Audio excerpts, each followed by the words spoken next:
पुण्य की जो कमाई होती है वो कहीं ना कहीं हमें अच्छा फल प्रदान करती है।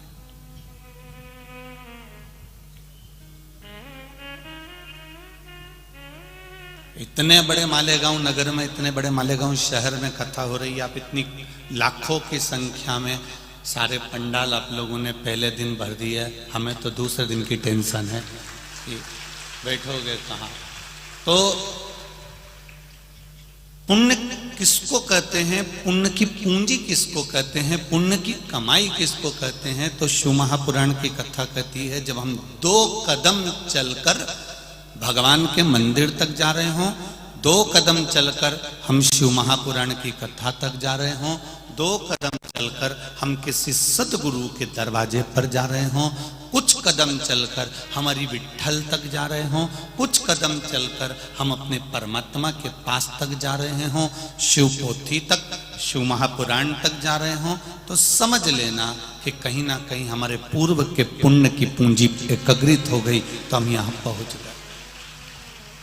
जब पुण्य का पलड़ा बढ़ता है तब हम भगवान के पास जाते हैं, और जब पाप का पलड़ा बढ़ता है, पाप बहुत ज्यादा मात्रा में बढ़ता है, तो हम जिस माला को भी पकड़े रहते हैं तो हमारा दिल नहीं लग पाता, हमारा मन नहीं लग पाता। हम राम राम जरूर कह रहे हैं, कृष्ण कृष्ण जरूर कर रहे हैं, विट्ठल विट्ठल पांडुरंगा हरि विट्ठल कर रहे हैं, हम शिव नाम श्री शिवाय नमस्तुभ्यम जरूर जप रहे हैं, पर उसका हमको फल नहीं मिल रहा।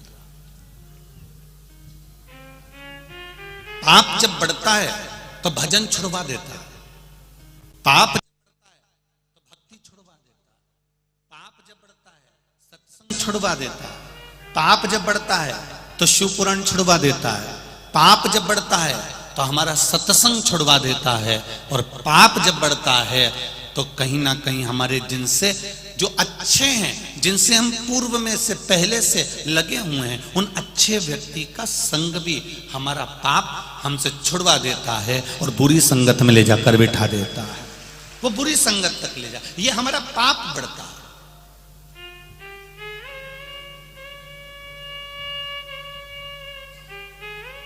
एक गांव का व्यक्ति था, उस गांव के व्यक्ति के पास में पैसा थोड़ा ज्यादा आ रहा था, कमाई अच्छी हो रही थी, तो उसने सोचा कि मैं करूं क्या। उसने कहा एक काम करता हूं, जब धन अधिक आ रहा है तो पत्नी ने कहा एक काम करो, बाजार में से थोड़ी कोड़ियां खरीद लो। कोड़ियां जानते हो, हाथ में बांधते हैं, कोई लोग ऐसे ऐसे पकटक के खेलते हैं, वो कोड़ी। थोड़ी सी कोड़ियां ले आई है, पति जाता, जितना रुपया बचता उसकी कोड़ी खरीद लेता। अब कोड़ी इकट्ठी कर करके रखने लगा, ढेर कोड़ियों का ढेर लग गया, पूरा घर, पूरा गोडाउन कोड़ियों से भरा गया। अब जब पूरा घर, पूरा गोडाउन कोड़ियों से भरा गया, कोड़ी कोड़ी इकट्ठी हो गई, ढेर कोड़ियां इकट्ठी हो गई।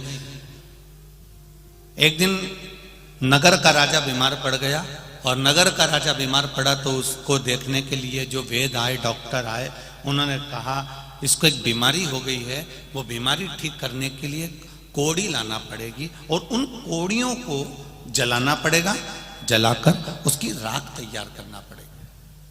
जब कोड़ियों की राख तैयार होगी, वो राख इसके शरीर पर अगर मलेंगे तो इसका शरीर ठीक हो जाएगा। अब नगर में देखा तो कोड़ी नहीं थी, महल में देखा तो कोड़ी नहीं थी, राजनगर में घर में देखा तो कोड़ी नहीं थी, ढूंढ ढूंढ के कोड़ियों को थक गए, कोड़ी नहीं मिली। पूरा मार्केट भी देखा गया, पूरा नगर का एक एक बाजार देखा गया, पर कोड़ी नहीं मिली। तब किसी ने कहा, एक गांव का व्यक्ति सुबह सुबह आता है, सारी कोड़ियां खरीद के ले जाता है, कोड़ियां उसके यहां मिल सकती है। वो गया उनके पास में, जाकर राजा के जितने सेवक थे उन्होंने हाथ जोड़कर कहा कि तुम्हारे पास में कोड़ियां हैं? उसने कहा है, पर मेरे पैसे से खरीदी हुई है, मेरी पूंजी से खरीदी हुई, मेरे धन की कोड़ियां हैं, मेरे पास में कहीं फ्री की कोड़ियां नहीं, चोरी की कोड़ियां नहीं।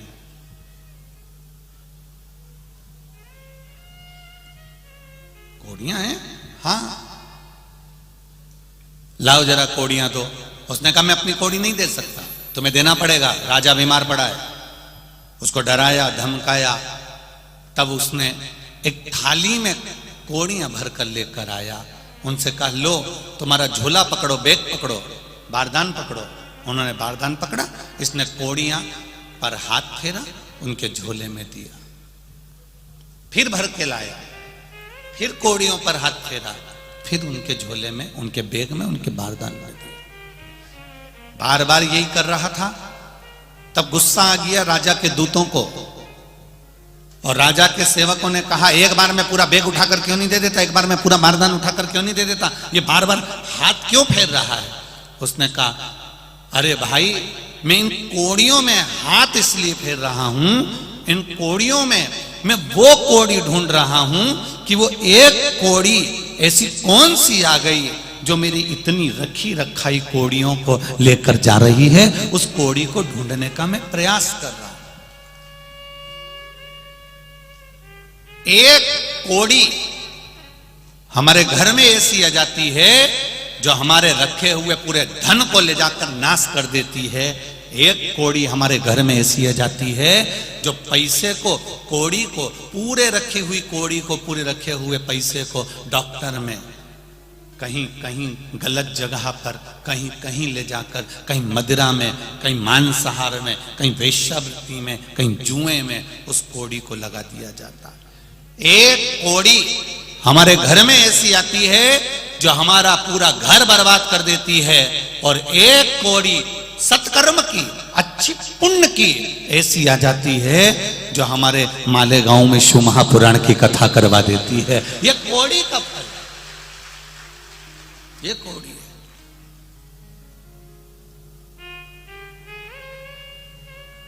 आप आई हो, इतने मेरे भाई बहन यहां पधारे हुए हैं, मेरी माताएं आई हैं, यहां मेरे भाऊ लोग आए हुए हैं। विचार करना आज घर जाते जाते कि तुम्हारे पास में वो कौन सी एक अच्छी कौड़ी आ गई थी जो तुमने घर से चली, ऑटो करा, रिक्शा करा, बस करी, गाड़ी करी, 10 रुपए लगाकर अच्छी कौड़ी थी, इसलिए भगवान के यहां तक आ गई, शिव पुराण तक आ गई। वो अच्छी कौड़ी थी तो यहां ली।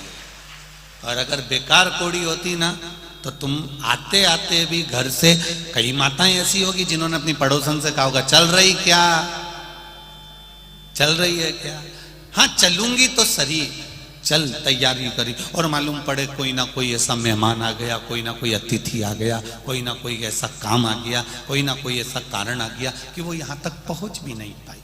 तुम आ गए, वो नहीं पहुंची, समझ लेना ऑटो वही है, रिक्शा वही है, बस वही है, गाड़ी वही है, पर उस गाड़ी में बैठने वाला व्यक्ति जिसके पास में पुण्य की पूंजी थी, जिसके पास कहीं सत्कर्म की पूंजी थी, कहीं अच्छाई की पूंजी थी, कहीं नेक पूंजी थी, कोई श्रेष्ठ पुण्य की पूंजी थी, तो वो शिव महापुराण की कथा तक पहुंच गया। और जिसके पास पूंजी अच्छी नहीं थी तो वो दिन भर इंतजार करता रहा, और शाम के समय पर फिर वो पूंजी लेके ठेके पे चले गया, मदिरा की दुकान पर पहुंच गया। पुण्य की पूंजी आती तो भजन करवा देती, पुण्य की पूंजी आती तो सत्कर्म करवा देती, पुण्य की पूंजी आती तो हमारे जीवन का कोई अच्छा कार्य हमसे करवा देती। पर पूंजी जब गलत हो गई तो वो श्रेष्ठ कर्म नहीं कर पाई।